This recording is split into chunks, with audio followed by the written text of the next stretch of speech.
Boa noite, bem-vindos a mais uma live literária, live do dia 20 de janeiro. Enquanto vocês vão entrando, eu vou escrever aqui nos comentários, espera aí, sempre acontece isso, o título da live para não ter dúvida. Vou cumprimentando o grande Tiago, que honra minha você por aqui. Espera aí, deixa eu... Erelandra de S. Lewis.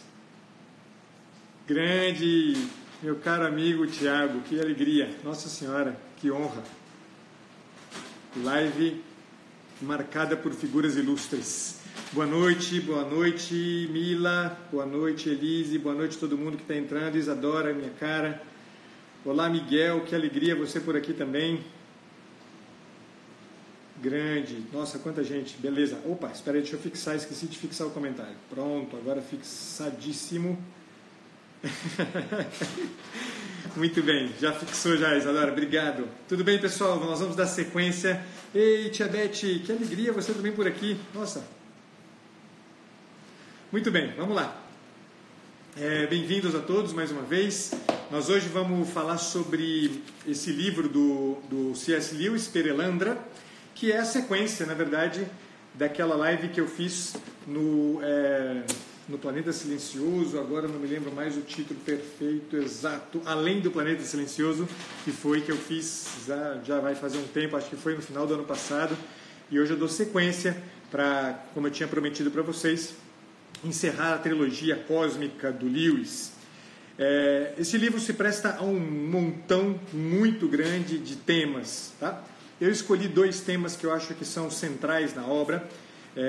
Não são, em absoluto o mote do texto, com certeza, mas me permite aí trazer à tona alguns comentários interessantes para que a gente possa ir sempre levando a termo o objetivo dessas lives literárias. Lembro a vocês, para aqueles que estão chegando agora, que estão aqui pela primeira vez, as lives literárias têm um duplo objetivo. O primeiro, e talvez o mais importante para mim, é justamente ajudar ao que eu chamo de atualização cultural dos psicólogos já formados, como também dos estudantes de psicologia. A ideia é justamente oferecer para quem trabalha aí na área de atendimento em saúde mental, oferecer alguns elementos de formação do imaginário, tá? Uma formação, formar um imaginário capaz de entender um pouco melhor a natureza humana, formar um imaginário capaz de entender os sofrimentos que a pessoa humana, pelos quais a pessoa humana passa. E também o segundo objetivo é para aqueles que não são psicólogos, não são estudantes de psicologia, evidentemente também tem a mesma função, a função de aprender a nomear um pouco melhor e com mais clareza os movimentos que se passam na alma. E, enfim, toda boa literatura é sempre muito bem-vinda nesse processo de atualização cultural e de formação do imaginário. E essa trilogia me é muito cara, porque ela traz aí um conjunto enorme no meio entre os seus 3 livros, traz um conjunto bastante grande de temas que podem ser amplamente explorados aí por nós psicólogos e por vocês que não são psicólogos e que estão aqui como intrometidos, aprendendo um pouquinho o gosto da leitura, tá bom?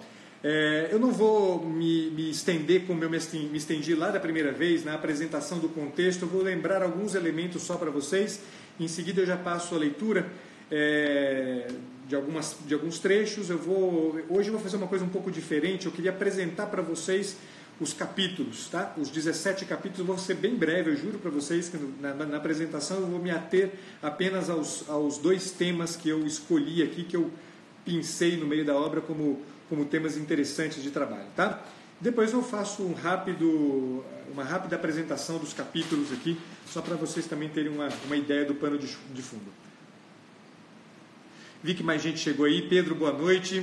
Boa noite aí a todos que já chegaram e que eu não tive a oportunidade de cumprimentar. Vamos lá, pessoal. Bom, a trilogia cósmica é uma obra de ficção científica do Lewis. ela tem... o Lewis, ele é um grande apologeta, tá?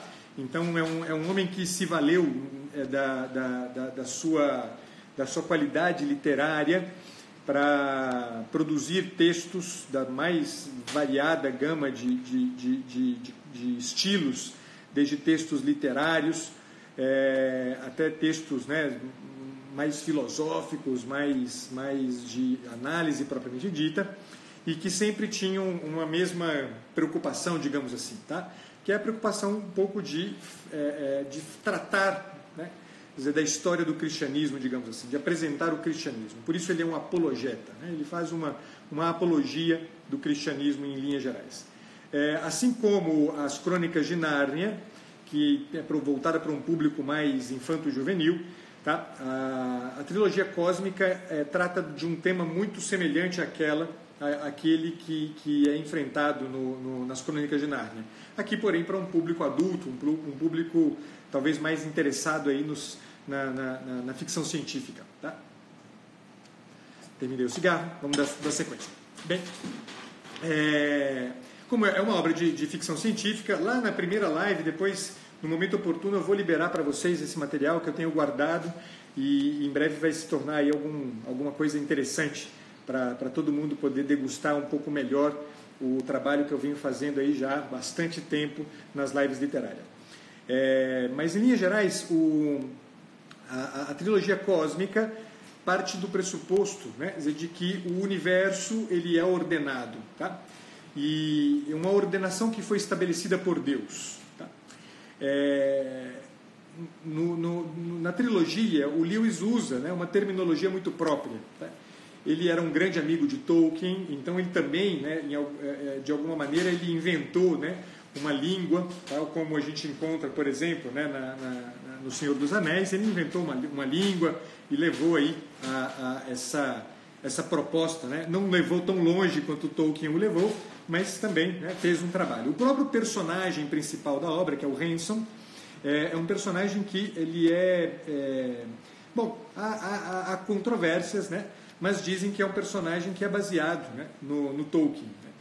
Tal como o Tolkien, o Hanson era um professor de filologia, um professor inglês de filologia.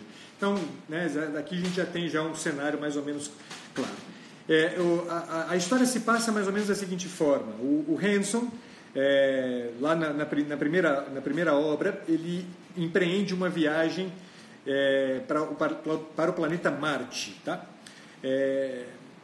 Na trilogia, os planetas do Sistema Solar, eles têm nomes diferentes. O próprio Sistema Solar tem um nome diferente, que é um nome baseado numa língua que foi inventada, né, para essa obra, que é o Hlab Eribol F. Cordi, que seria, na verdade, o solar antigo, traduzido para o vernáculo. No solar antigo, né, desde que o universo foi criado também o que ficou conhecido como Campo de Arbol. Tá? Arbol é o Sol, tá? E Campo de Arbol é justamente o Sistema Solar. Cada planeta do Sistema Solar tem um nome diferente daquele que a gente conhece, e existe uma razão de ser, inclusive, para a mudança de nome que nós, no planeta Terra, damos aos planetas do Sistema Solar. O planeta Mercúrio se chama Viritribia, Vênus se chama Perelandra. Então daqui a gente já consegue imaginar o que vai ser o objeto de análise dessa obra. Tulcandra e Sulva são o planeta Terra e a Lua. Malacandra é Marte, que foi onde se passou a aventura da primeira obra. Depois vem Glumdandra, que é o planeta Júpiter. E finalmente Lurga, que é o planeta Saturno. Tá? Então, estes 7 planetas, né, contando com o Sol, são, né, os planetas aí do Campo de Arbol, tal como o Lewis o descreve. No planeta Terra houve uma coisa, né, e Tulcandra significa justamente o planeta silencioso. O planeta Terra ele passou por um evento extraordinário logo depois da criação do universo, que foi justamente o fato de que, vou fazer um parênteses aqui rápido só para localizar vocês, cada planeta desses tem um chamado Oyarsa. Os Oyarsas são como se fossem anjos, tá?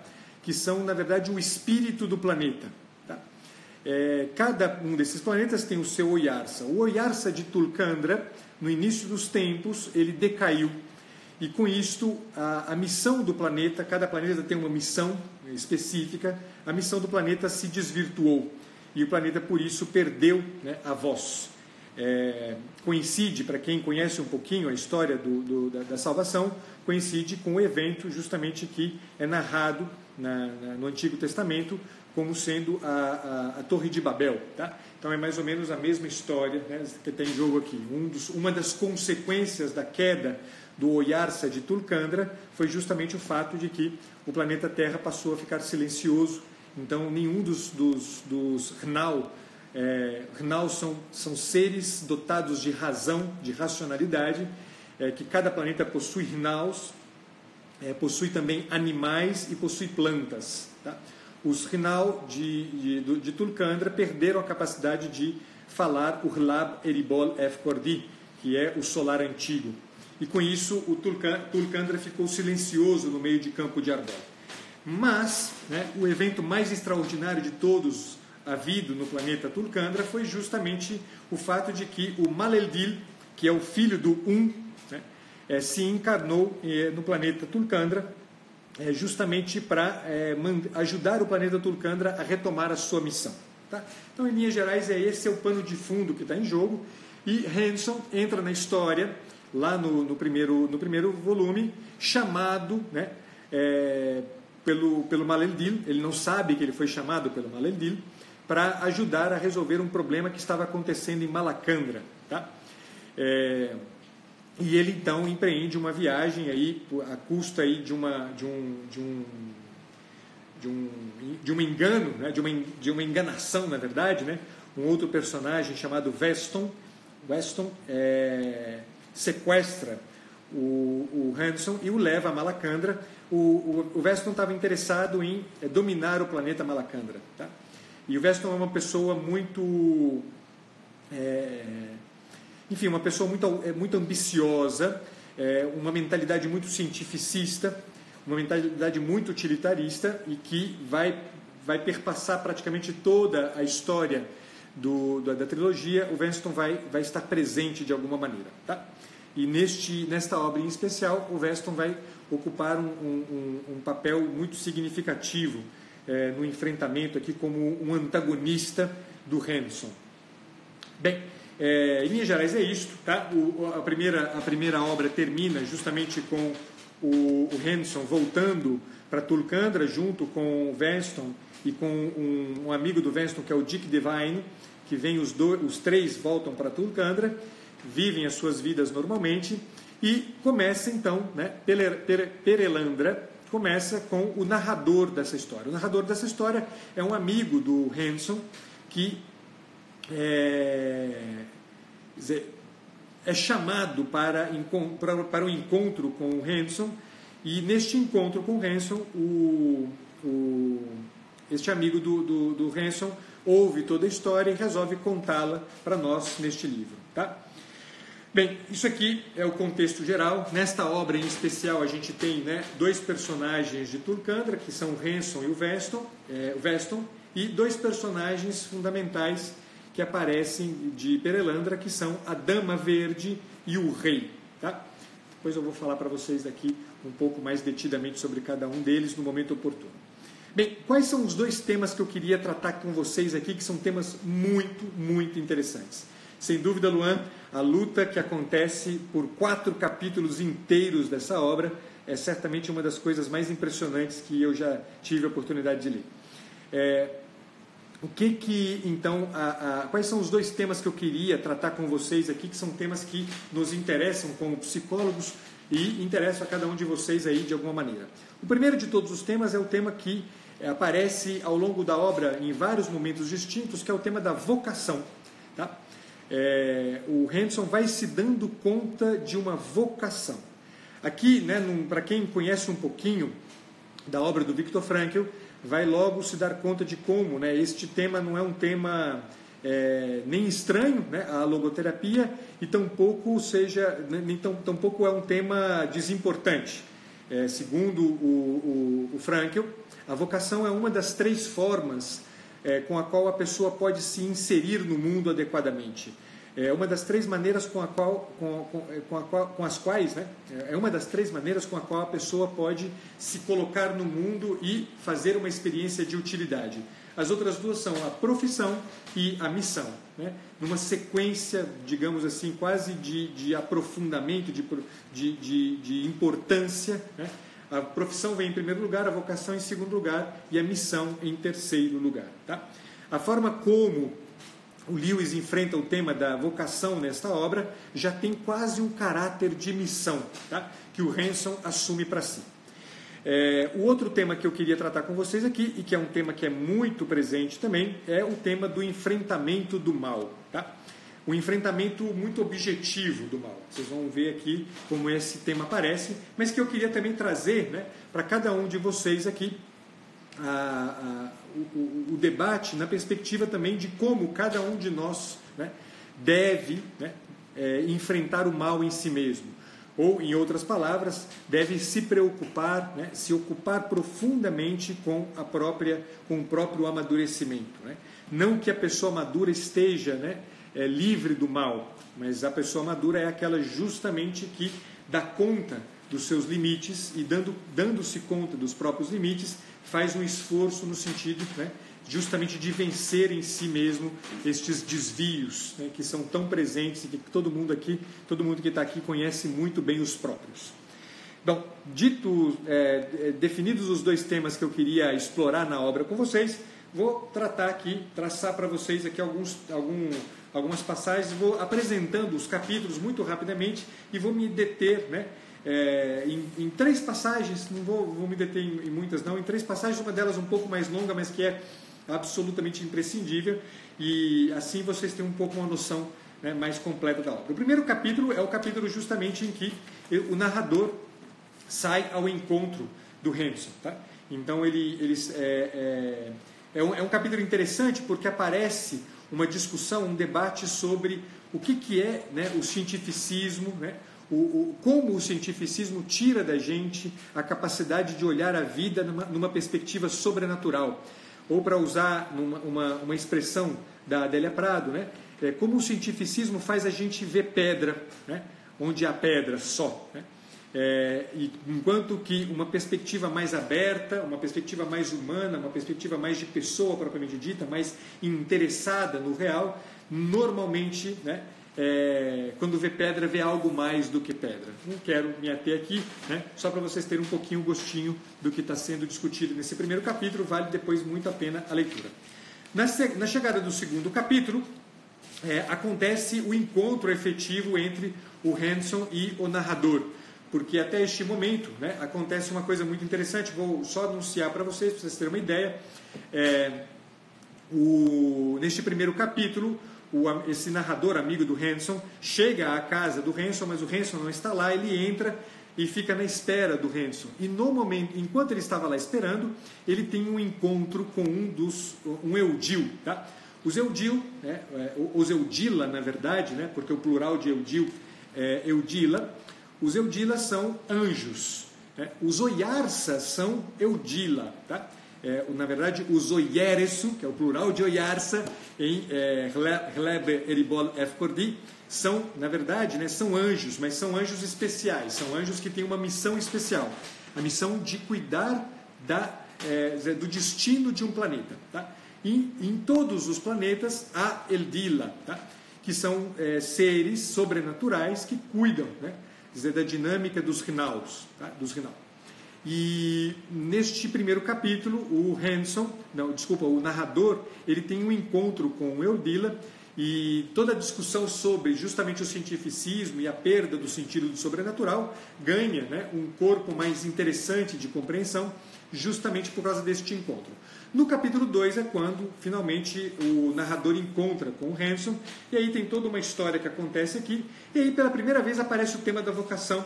É um trechinho muito pequenininho, que eu queria ler para vocês rápido, assim, já avanço para o próximo capítulo, que é muito interessante, que ele diz o seguinte, olha, é uma fala, né, do Hanson, no diálogo entre ele e o narrador, em que o Hanson diz para ele assim, Não imagine que fui escolhido para ir a Perelandra por ser uma pessoa especial. Nunca se consegue entender, ou pelo menos não por muito tempo, por que motivo qualquer um foi escolhido para qualquer tarefa. E quando se entende, costuma ser por uma razão que não deixa espaço algum para a vaidade. De certo, nunca é por aquilo que o próprio homem teria considerado serem suas principais qualificações.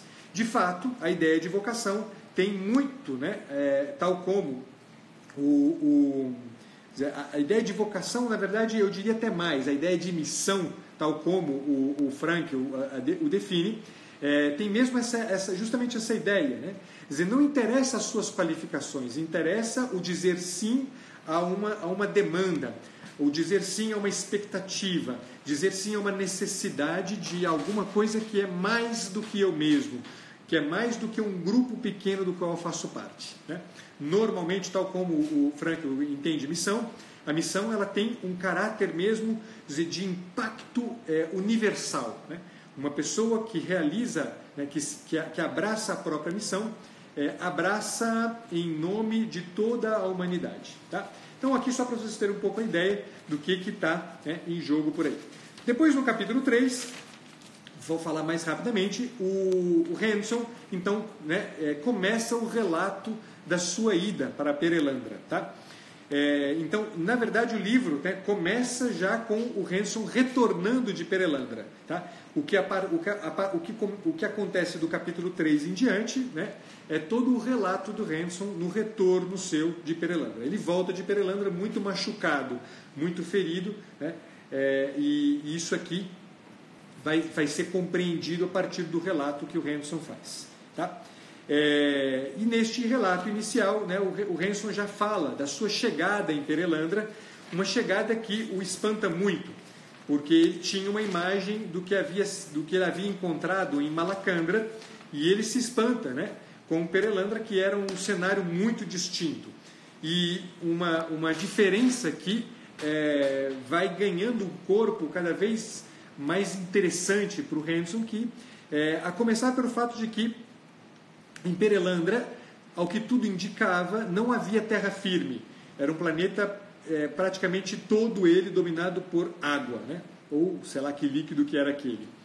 E no meio desse mar imenso que é o planeta Perelandra, havia grandes massas enormes, continentais, massas flutuantes de algas. E nessas massas flutuantes de algas se desenvolvia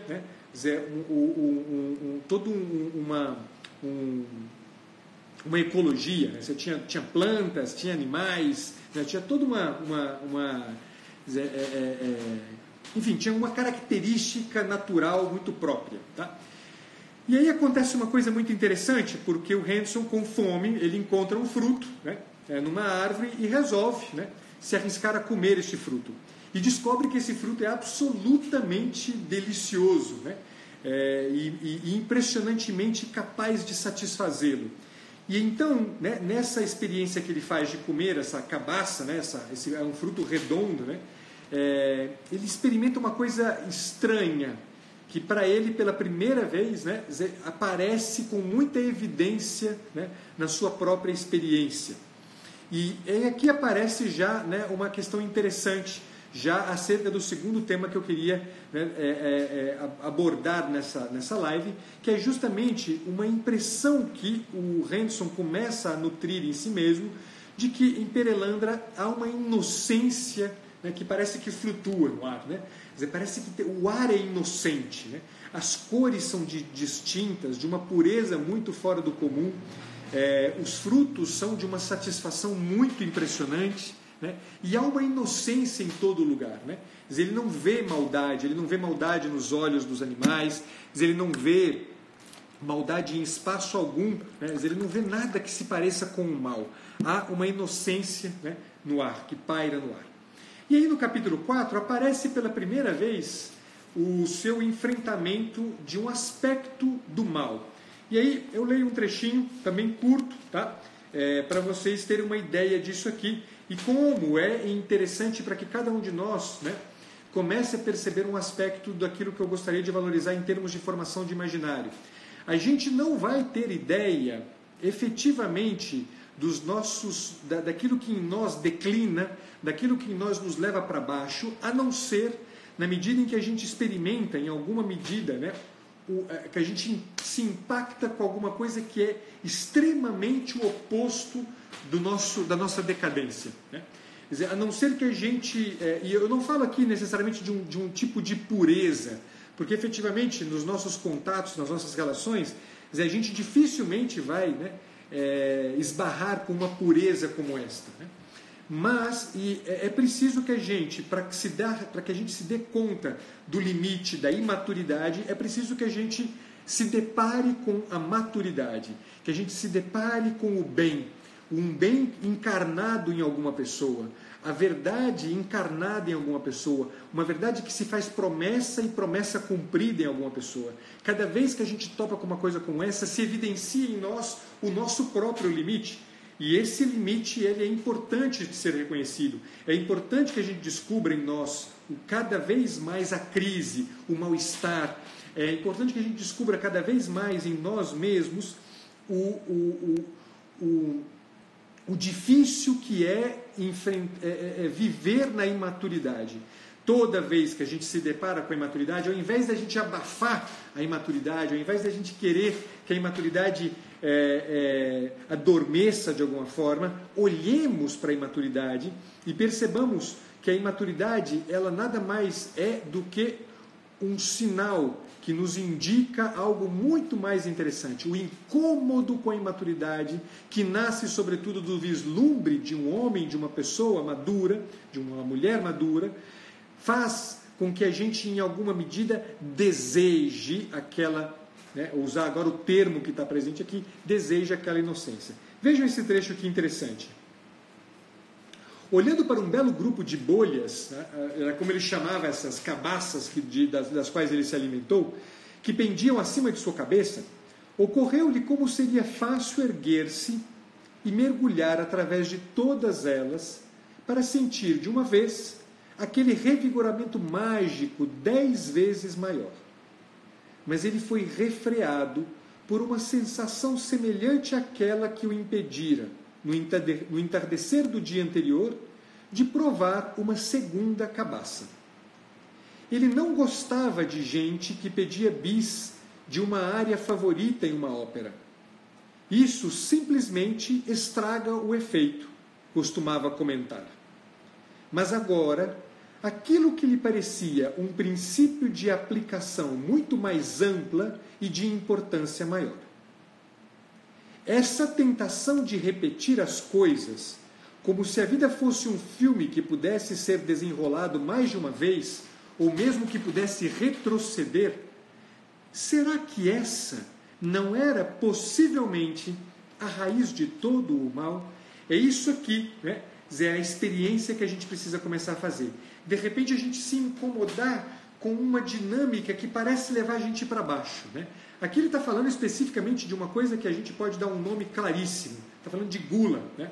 Quantas vezes a gente já está satisfeito, né? Mas dizer, deixa eu comer mais um pouquinho, né? Deixa eu me dedicar mais sobre isso aqui. O que é a gula? A gula é a perda do senso de proporções, né? A gula é, portanto, né, a perda justamente da capacidade de entender que o universo impõe limites para as coisas, impõe limites para a minha natureza. A minha vida, né, ela o tempo inteiro, a minha dinâmica me impõe limites o tempo inteiro. Se eu não estou atento a esses limites, se eu quero quebrar esses limites à custa, né, justamente de um trazer para si tudo, né, eu estou escorregando para dentro do mal. Tá? Então, isso é o que está em jogo aqui, né? Não vou me alongar não, mas, né, para vocês terem ideia. Nesse capítulo 4, o Hanson encontra o primeiro Rinal de Perelandra, ou seja, o primeiro ser racional de Perelandra. E ele vislumbra esse ser numa ilha, né? Numa dessas ilhas flutuantes de Perelandra, numa outra ilha muito distante da ilha onde ele estava, ele vê, né, essa figura de pé. Era uma mulher nua de pele verde, tá? Muito bonita, com as formas de uma mulher propriamente dita, e que de longe, né, olhou para o Hanson, que estava nu também, né? Na viagem ele acabou perdendo a roupa, e ela olha para o Hanson e começa a rir, né? E acha engraçado aquilo que ela está vendo, né? E o Hanson fica com uma impressão muito ruim disso aqui, né? E aí segue, né, o livro até aqui no capítulo 5º, né? O Hanson, num determinado momento, vê de novo, né, a ilha se afastam, as ilhas estão sempre em movimento, a ilha se afastam, ele perde, né, a Dama Verde, que é como ele chama aquela mulher, ele perde ela de vista, e no 5º capítulo, num determinado momento, de novo, né, estas ilhas se aproximam, e ele resolve então, né, empreender uma aventura, ele resolve se lançar ao mar para nadar até a outra ilha para se encontrar com essa Dama Verde. Tá? Então o capítulo 5º é o capítulo no qual acontece o encontro entre os dois. E é um encontro muito surpreendente, porque a Dama Verde, ela, no diálogo com ele, se mostra uma pessoa de uma profunda inocência, mas não uma inocência infantil, né? Uma inocência de que não conhece as coisas. E é muito bonito porque há uma frase que se repete quase que como um mote na boca da Dama Verde, que é a ideia de que ela na conversa com o Hanson, várias vezes ela fala: você me envelheceu, né? Você está me envelhecendo, né? É uma mulher que tem um espírito muito jovem e que vai aos poucos conhecendo as coisas a partir daquilo que o Hanson vai apresentando para ela. Tá? Então tem todo aí um diálogo muito, muito bacana entre os dois, tá? E nesse diálogo a Dama Verde apresenta, né, em linhas gerais, né, o que é Perelandra, né? E diz para Hanson que em Perelandra há apenas dois sinais, né? Ela e o rei, né? O rei é uma pessoa que ela nunca viu e que ela anseia ardentemente por encontrar, e que a vida dela se resume em buscar o rei, né? Ela anda pelo planeta em busca do rei, né? Do encontro com o rei. Tá? E aí tem uma passagem, é a primeira passagem mais longa, né? E depois tem só mais uma mais longa que eu vou ler para vocês, e aí eu encerro a live só com a apresentação dos demais capítulos, que é uma passagem na qual aparece justamente, né, a entrada em cena na vida da Dama Verde, né, de algo que parece ser a perda da inocência. E aí tem um diálogo maravilhoso, é um dos trechos mais longos que eu vou ler para vocês aqui, mas não se preocupem que não é uma coisa extensíssima não, mas que eu acho que vale muito a pena para vocês terem um contato aqui. É um dos trechos mais longos, é o trecho mais longo que eu vou ler para vocês, mas que vale muito a pena mesmo, tá? Então vamos lá. Hanson então, né, começou a debater com a Dama Verde. Diz assim: mas até mesmo você, quando me viu pela primeira vez, agora sei, estava imaginando e esperando que eu fosse o rei. Quando descobriu que eu não era, sua expressão mudou. Aquele acontecimento não foi desagradável? Você não desejou que ele fosse diferente? A dama diz: ah, disse a dama virando-se para um lado com a cabeça baixa e as mãos unidas na concentração do pensamento. Levantou então os olhos e disse: você me faz mais velha, mais rápido do que eu posso suportar. Disse, afastando-se um pouco. Hanson perguntava-se o que tinha feito. De repente ocorreu-lhe, vejam isso pessoal, que a pureza e a paz dela não eram como pareciam ser, resolvidas e inevitáveis como a pureza e a paz de um animal. Que elas eram vivas e, portanto, destrutíveis. Um equilíbrio mantido por uma mente e, portanto, pelo menos em tese, suscetível de ser perdido. Não existe razão alguma para um homem perder o equilíbrio na bicicleta em uma estrada plana, mas isso poderia acontecer. Não havia razão alguma para ela sair de sua felicidade para entrar na psicologia da nossa própria espécie, mas também não havia nenhuma muralha impedindo-a de fazer isso. A sensação de precariedade o apavorou. Mas quando ela olhou de novo para ele, Hanson mudou essa palavra para aventura. E então todas as palavras desapareceram de sua mente. Mais uma vez ele não conseguia fixar o olhar nela. Sabia agora o que os antigos pintores estavam tentando representar quando inventaram o halo. Alegria e seriedade juntas, um esplendor como o do martírio, embora totalmente sem dor, pareciam derramar-se de suas feições. Contudo, quando ela falou, suas palavras foram uma decepção. Fui tão jovem até este momento que toda a minha vida agora parece ter sido como um sono. Eu achava que estava sendo carregada. E veja só, eu estava andando. Hanson perguntou o que ela queria dizer. O que você me fez ver, respondeu a dama, é claro como o céu, mas eu nunca tinha visto. No entanto, aconteceu todos os dias. Entramos na floresta para colher alimento, e o pensamento de um fruto, em vez de outro, já surge em nossa mente.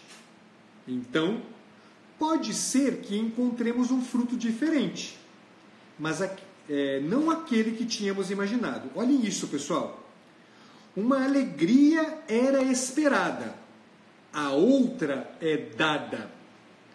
Mas isso eu nunca tinha percebido antes, que no exato instante desse encontro ocorre na mente uma espécie de recuo ou de recusa. A imagem do fruto que não encontramos mantém-se por um momento diante de nós. E se desejássemos, se fosse possível desejar, poderíamos mantê-la ali. Poderíamos mandar a alma atrás do bem que esperávamos, em vez de voltá-la para o bem que conseguimos. Poderíamos rejeitar o bem real. Pensando no outro, poderíamos fazer que o fruto verdadeiro se tornasse insípido. Hanson a interrompeu. Dificilmente isso é a mesma coisa que encontrar um desconhecido quando você queria encontrar o marido. Ah, é assim que vim entender isso tudo. Você e o rei têm mais diferenças entre si do que dois tipos de frutos. A alegria de encontrá-lo outra vez e a alegria de todos os conhecimentos novos que recebi de você são mais diferentes do que dois sabores.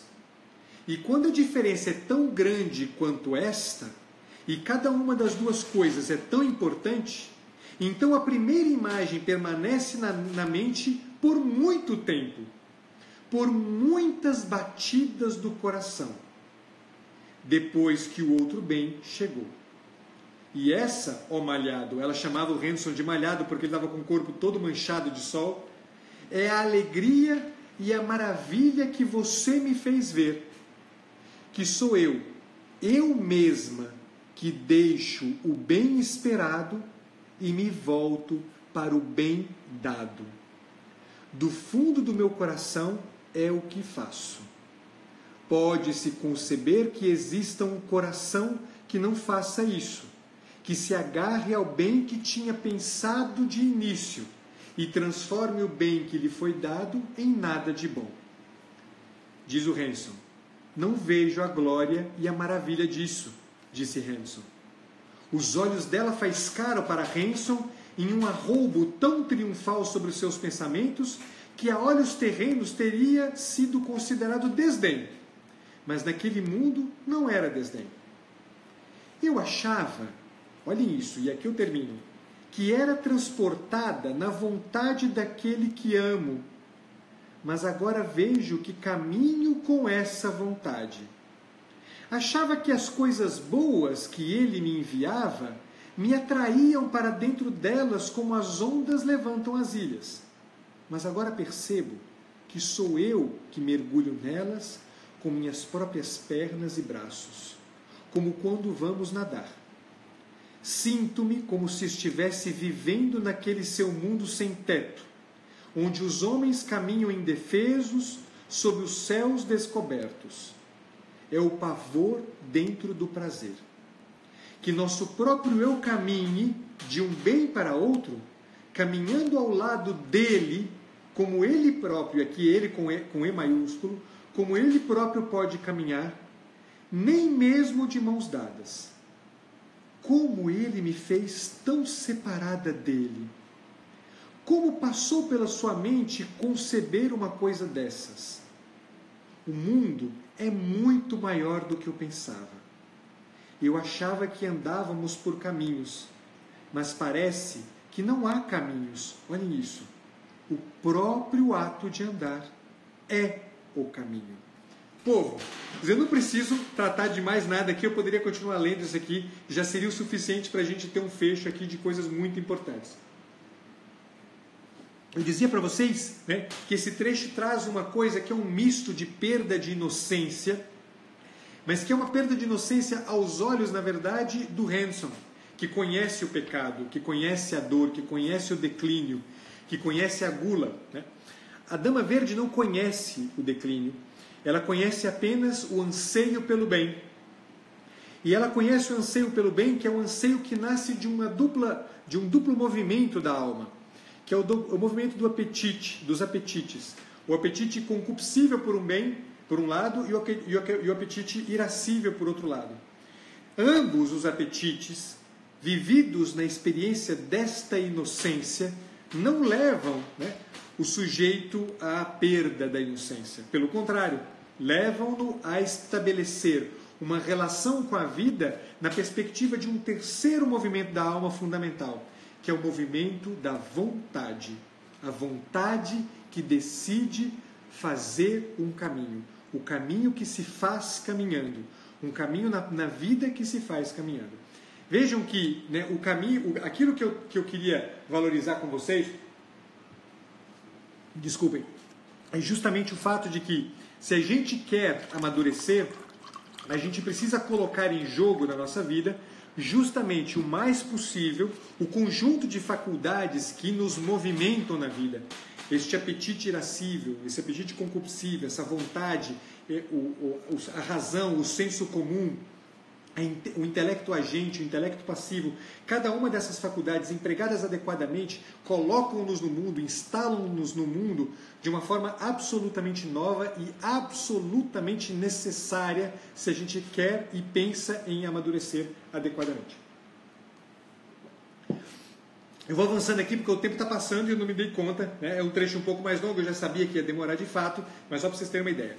Depois no capítulo 6, o Hanson descobre que existe em Perelandra um continente fixo, que não é uma dessas ilhas flutuantes. A Dama Verde fala que há uma lei, né? Uma lei estabelecida pelo próprio Maleldil, né? O filho do o verbo, né? Que disse que não era, né, permitido, era permitido estar em todo o planeta, menos na Terra fixa, não era permitido se fixar na Terra fixa, né? Se estabelecer na Terra fixa, me desculpe. Então há uma lei estabelecida, vejam que não, né, há uma enorme semelhança com o relato do Gênesis, né, da criação do paraíso, do Éden, né, o relato adâmico, né, que está presente lá no texto bíblico. Então há uma relação muito próxima. Então também tem uma lei ali na jogada.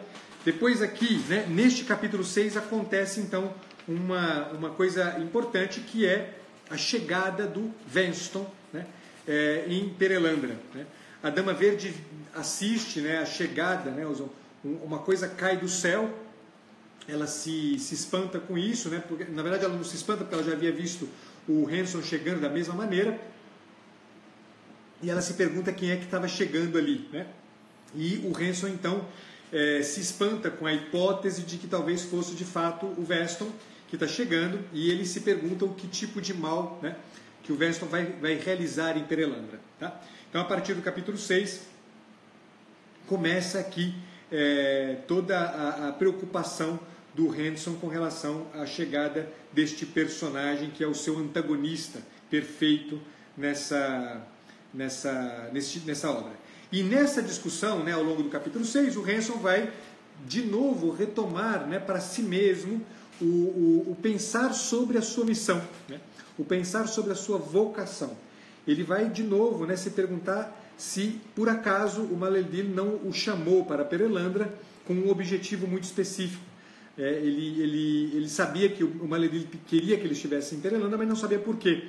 E aí, quando ele vislumbra, né, a hipótese de que o Venston esteja chegando ali, e ele conhece toda essa inocência, ele então, né, começa a acordar com o fato de que talvez o seu papel ali em Perelandra era justamente impedir que o mal dominasse Perelandra. Tá?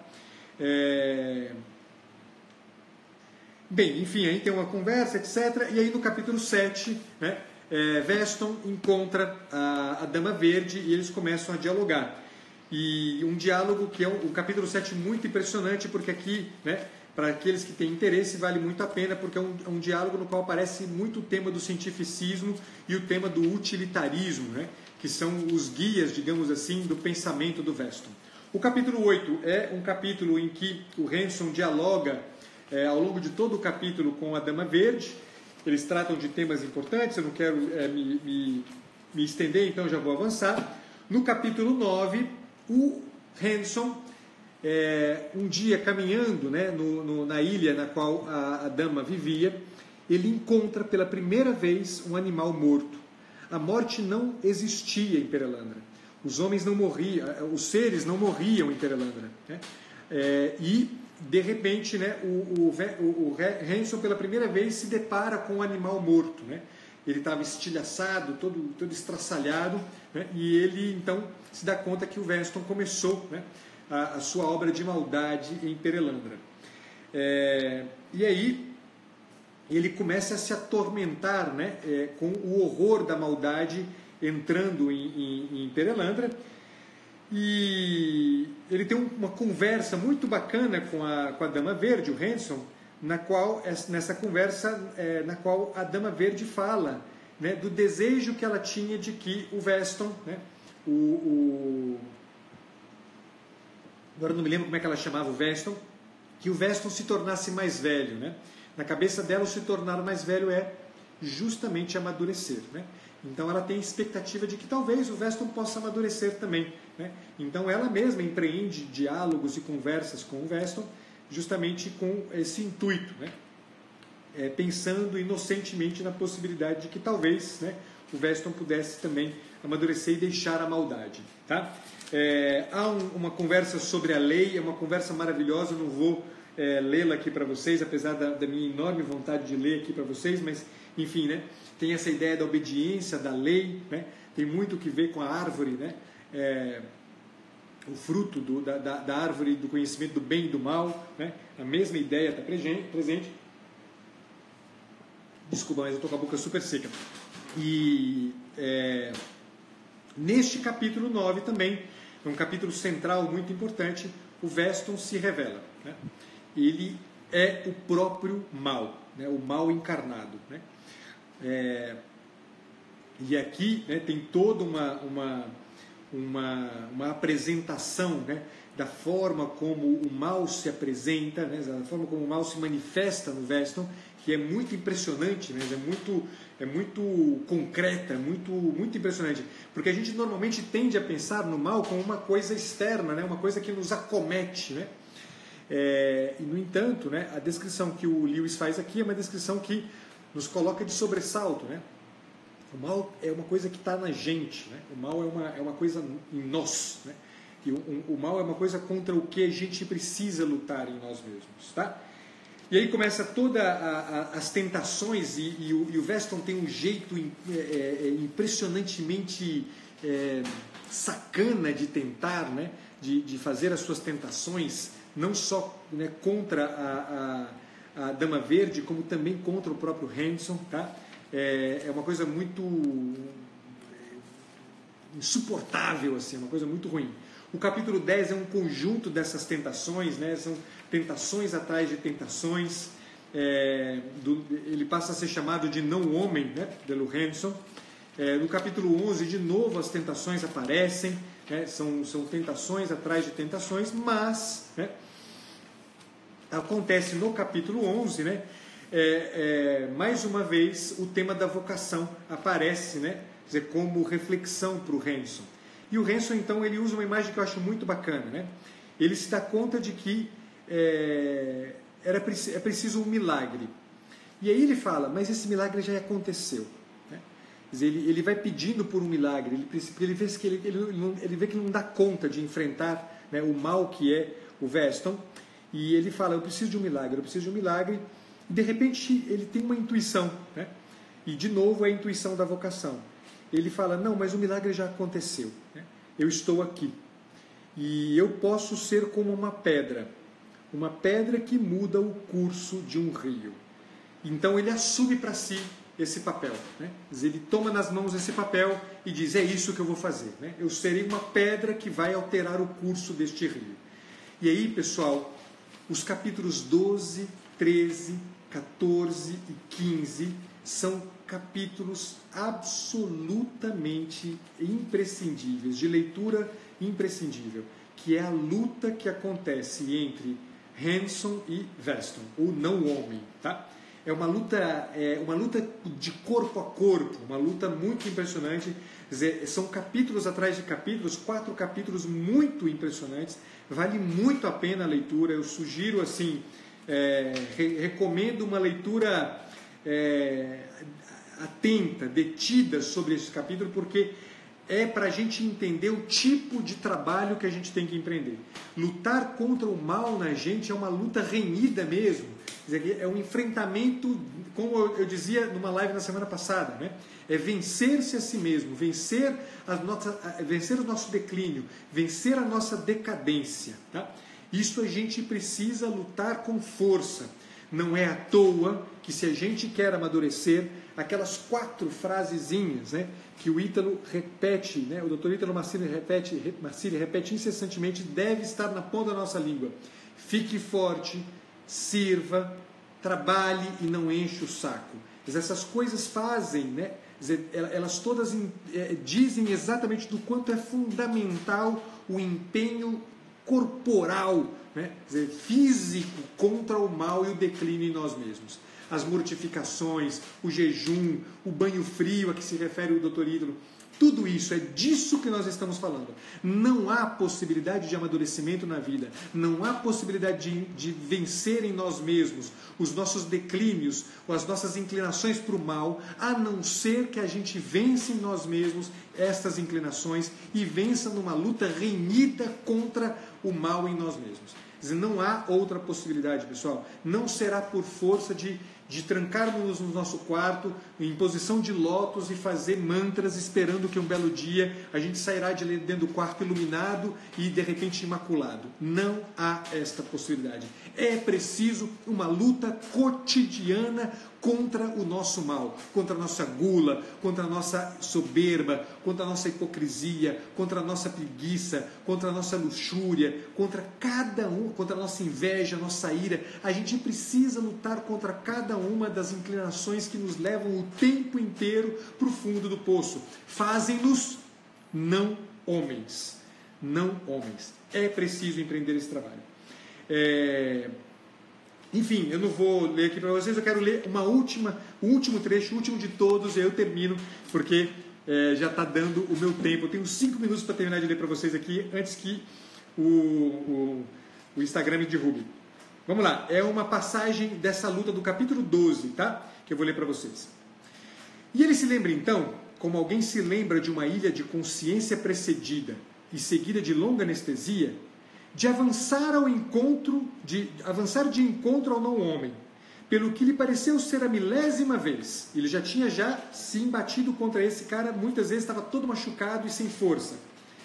Pelo que lhe pareceu ser a milésima vez, sabendo com toda clareza que não poderia continuar a lutar muito mais. Estava cansadíssimo. Ele se lembra de ver o inimigo, por um instante com a aparência não de Weston, mas de um mandril, e de se dar conta imediatamente de que aquilo era delírio. Hesitou.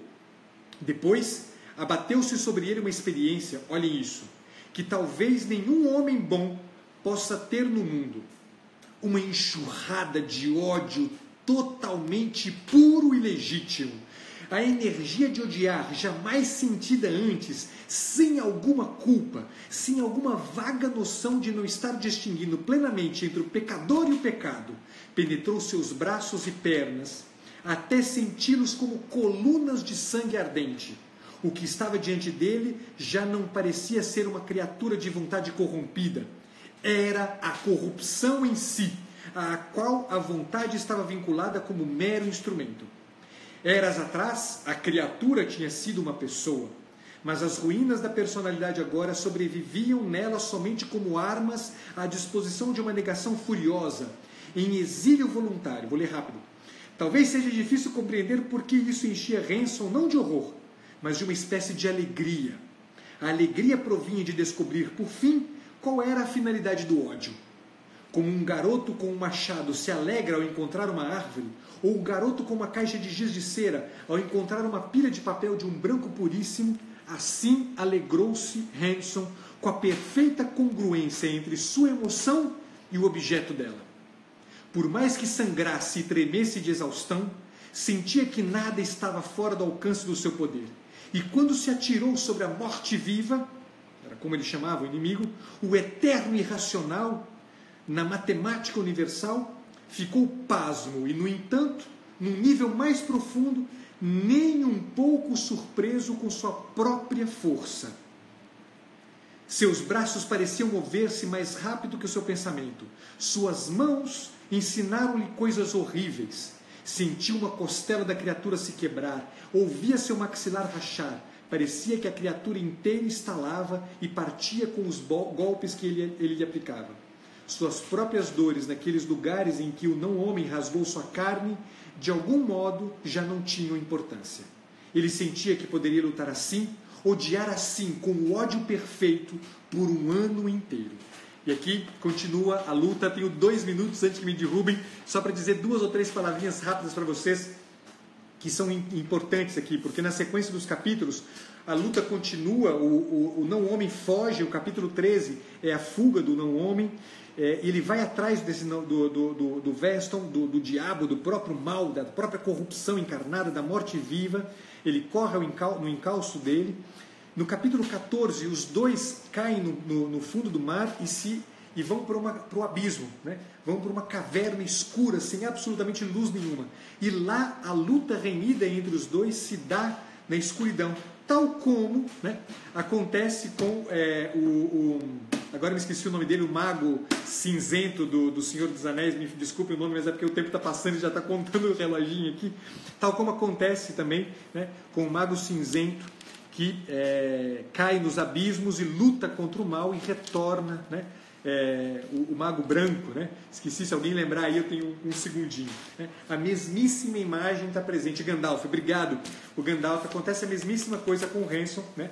Ele vai até o fundo dos abismos para lutar contra o mal e mata o mal no fundo dos abismos, queima a carne do mal no fundo dos abismos e grava na pedra, né, uma mensagem para toda a eternidade de que ali havia acontecido essa luta e de que o mal havia sido vencido numa luta renhida que ele havia estabelecido.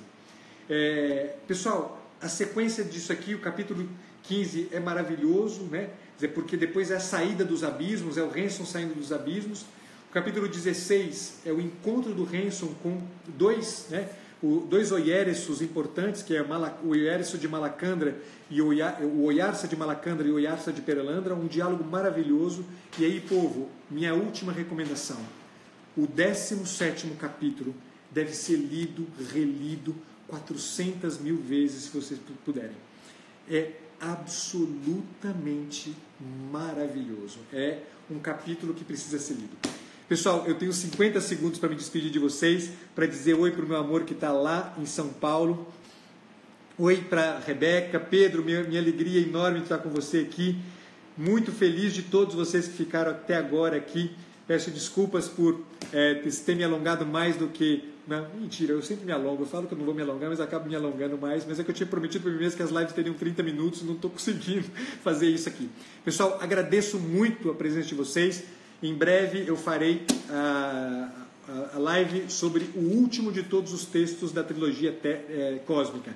20 segundos, tchau, fiquem com Deus, boa semana para vocês. Até a próxima. Até a vista, pessoal. Obrigado demais.